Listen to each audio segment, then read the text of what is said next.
अगर मैं आपको बताऊं, भारत और इंग्लैंड के बीच खेले गए चौथे टी20 मुकाबले में क्रिकेट फैंस को एक बार सिर्फ रोमांच और मुकाबला देखने को मिला। इस मैच में शुरुआत से लेकर आखिरी ओवर तक कई ऐसे पल आए जिन्होंने दर्शकों को अपनी सीटों से उठने नहीं दिया। एक समय ऐसा लग रहा था कि भारतीय टीम पूरी तरह बिखर जाएगी, लेकिन फिर कप्तान श्रेयस अय्यर ने ऐसी कप्तानी पारी खेली जिसने पूरे मुकाबले की तस्वीर बदल दी। आइए जानते इस मैच की पूरी कहानी। भारतीय कप्तान श्रेयस अय्यर ने टॉस जीतकर पहले बल्लेबाजी करने का फैसला किया।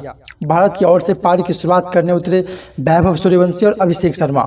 दोनों बल्लेबाज तेज शुरुआत देने के इरादे से मैदान में उतरे थे। शुरुआती ओवरों में कुछ अच्छे शॉट भी देखने को मिले, लेकिन इंग्लैंड के गेंदबाज लगातार सही जगह गेंद डालते रहे, जिससे खुलकर बल्लेबाजी करना आसान नहीं था। वैभव सूर्यवंशी ने 10 गेंदों में 15 रन बनाए। उनकी पारी में एक चौका और एक शानदार छक्का शामिल रहा। कुछ आकर्षण शॉट खेलने के बाद जोफ्रा अर्चन की अतिरिक्त गति उसके लिए बिल्कुल साबित हुई और सैम करन ने उनका कैच लपक लिया। भारत को पहला झटका जल्दी लगा। इसके बाद अभिषेक शर्मा ने पारी संभालने की कोशिश की। उन्होंने कुछ अच्छे शॉट लगाए, लेकिन वो अपने लय में नजर नहीं आए। 14 गेंदों में 16 रन बनाने के बाद आदिल रशीद के चतुराई भरी गेंदबाजी के सामने वो भी टिक नहीं सके। रशीद ने अपनी गेंद पर शानदार कैच पकड़कर भारत को दूसरा बड़ा झटका दे दिया। अब टीम की उम्मीदें ईशान किशन पर थी। सभी को भरोसा था कि वो बीच के ओवरों में तेज रन बनाएंगे, लेकिन उनका दिन भी अच्छा नहीं गया। वो केवल 6 गेंदों में 4 रन बनाकर जोश टन की गेंद पर आउट हो गए। लगातार 3 विकेट गिरने के बाद भारतीय ड्रेसिंग रूम में भी चिंताजनक साफ दिखाई दी। उस समय स्कोर बोर्ड पर रन कम थे, विकेट ज्यादा गिर चुके थे और इंग्लैंड पूरी तरह मैच पर हावी दिखाई दे रहा था।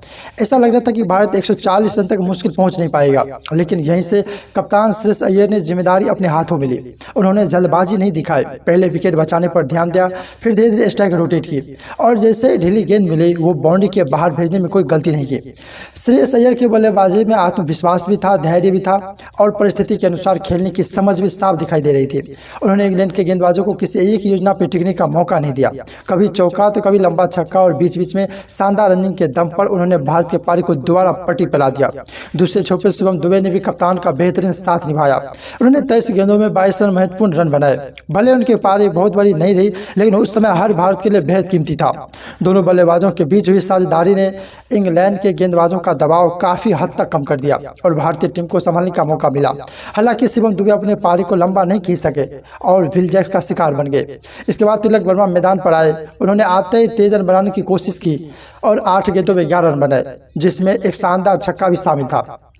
लेकिन बड़े शॉट की कोशिश में वो भी अपना विकेट गंवा दिए और सारी जिम्मेदारी एक बार श्रेयस अय्यर के कंधों पे आ गई। उन्होंने आखिरी ओवर में शानदार समझदारी दिखाई, स्ट्राइक अपने पास रखी, कैप में रन निकाले और मौका मिलते ही बड़े शॉट लगाने के भारत के स्कोर को लगातार आगे बढ़ाया।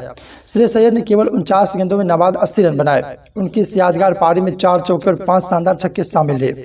ये सिर्फ एक अर्धशतक नहीं था, बल्कि दबाव में खेली गई ऐसी कप्तानी पारी थी जिसने टीम इंडिया को मुश्किल हालात से बाहर निकाल दिया। 20 ओवर पूरे होने के बाद भारत ने 7 रन के 158 रन बनाए। शुरुआत को देखते हुए स्कोर काफी सम्मानजनक माना जाता था।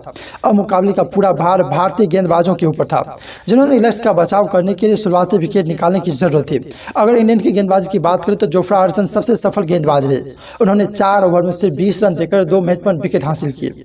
जोश टन ने सिर्फ 2 विकेट निकल भारत पर लगातार दबाव बनाए रखा। विल जैक्स को 1 विकेट मिला, जबकि आदिल रशीद ने भी अहम सफलता हासिल की। सैम करन भले विकेट ज्यादा नहीं ले सके, लेकिन उनकी किफायती गेंदबाजी ने भारत को खुलकर रन बनाने के मौका नहीं दिया। अब बारी आपकी है।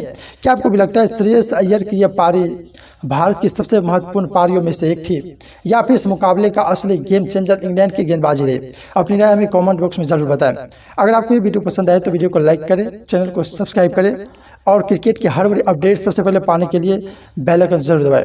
धन्यवाद।